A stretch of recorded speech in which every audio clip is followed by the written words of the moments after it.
আসসালামু আলাইকুম শেখ ওয়ালিম সালামতুল্লাহ। বাংলাদেশের আলেমদের তত্ত্বাবধানে গাজার মানুষের জন্য অর্থ সহায়তা পাঠানো হচ্ছে বিভিন্ন মাধ্যমে।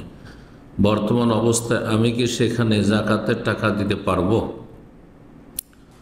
যদি গাজার ভাই বোনদের জন্য পাঠান তাহলে জাকাতের টাকা দিতে পারবেন, কিন্তু যাদের মাধ্যমে পাঠাচ্ছেন তারা যেন বিশ্বস্ত হয়, নির্ভরযোগ্য হয়।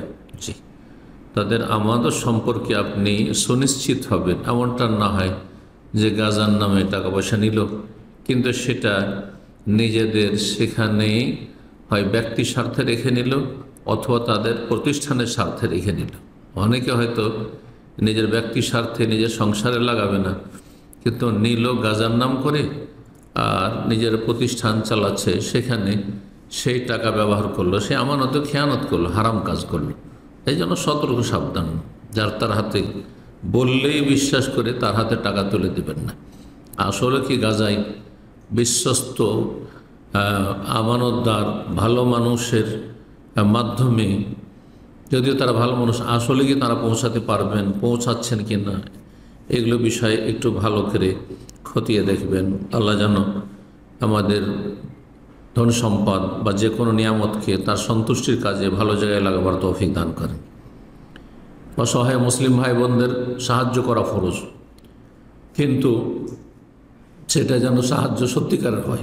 আসসালামু আলাইকুম শেখ ওয়ালিম সালামতুল্লাহ। আমি দুনিয়াবি ধন সম্পদের ফিতনা থেকে বাঁচার জন্য আল্লাহর কাছে দোয়া করি, হে আল্লাহ, আমাকে আমার পরিবারের নিজের এবং হক আদায় করা এতটুকু রিজিকের ব্যবস্থা করে দাও। এভাবে দোয়া করাতে কি কোনো সমস্যা আছে? এভাবে দোয়া করাতে আল্লাহ রাব্বুল অশেষ রহমতকে আপনি সংকুচিত করে দিচ্ছেন। আপনি এত সীমিত করে কেন চাইবেন?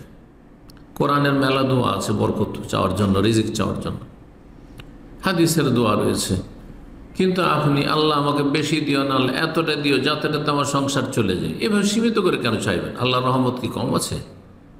আল্লাহর কাছে কি তার অনুগ্রহের রহমত বরকতের অভাব আছে?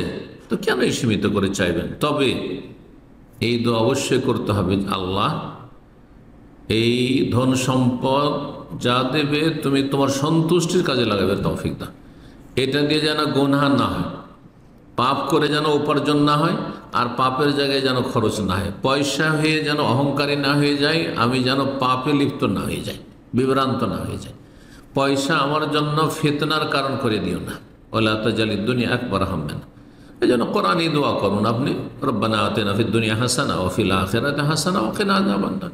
আল্লাহ দুনিয়ার কল্যাণ দান করো, ভালাই দান করো, আর আখিরাতের কল্যাণ দান করো, জাহান্নামের আযাব থেকে রক্ষা করো।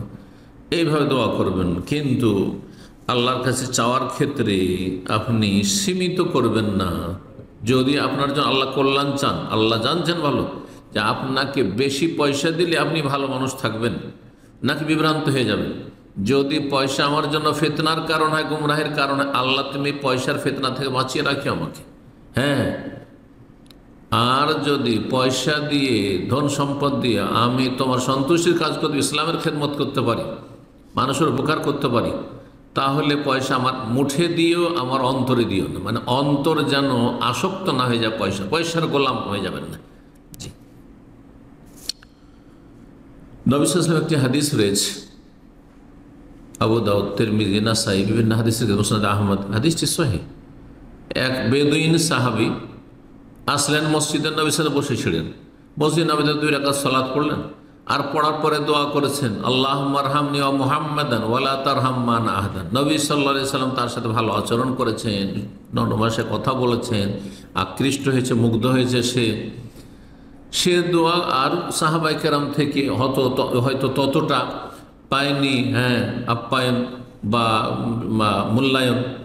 তখন সে দোয়া করছে, আল্লাহুম্মা আরহামনি ওয়া মুহাম্মাদান, আল্লাহ আমার ওপর আর মুহাম্মদ সাল্লাল্লাহু আলাইহি ওয়াসাল্লামের ওপর তুমি রহম করো, ওয়ালা তারহাম মানা আহাদান, আর আমাদের এই 2 জন ছাড়া অন্যদের উপর তুমি রহমত করিও না।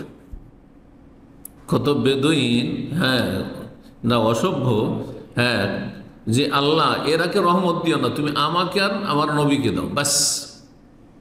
রাসূলুল্লাহ এই দোয়া শোনার পরে বললেন যে শোনো, তুমি তো ভুল কাজ করলে, লাকাদ তাহাজ্জারতা ওয়াসিয়ান, আল্লাহর প্রশস্ত রহমতকে তুমি সংকীর্ণ করে দিলে, সীমিত করলে।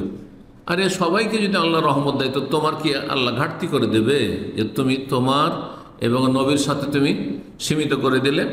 এমনটা করবে না।